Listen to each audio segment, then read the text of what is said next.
দীঘায় এত বড় জগন্নাথ মন্দির করছেন মমতা বন্দ্যোপাধ্যায়, তাতে বিরোধী দলনেতা এবং বিজেপির এত জ্বলছে কেন?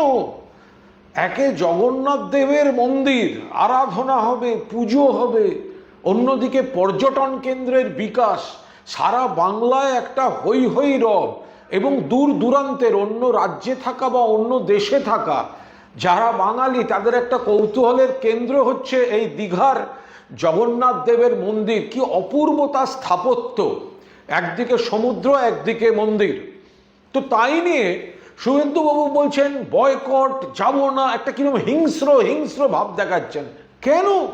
মুখে বলবেন হিন্দু, আবার জগন্নাথ দেবের মন্দির হলে আপনাদের জ্বলবে। জ্বলন কিসের? যখন এই মন্দিরের পরিকল্পনা প্রথম করেন মমতা বন্দ্যোপাধ্যায়, তখন তো আপনারা তৃণমূলেই ছিলেন, তখন তো প্রশংসা করছিলেন। বিজেপিতে চলে গিয়ে এখন এই জ্বলনটা কেন? মানুষ তো দেখছেন। আপনি যদি মুখে বলেন হিন্দু, ওই মন্দিরের পাশ দিয়ে যখন কালো গাড়িতে যাবেন তখন কি একবারও প্রণাম করবেন না? প্রণাম না করে যেতে পারবেন?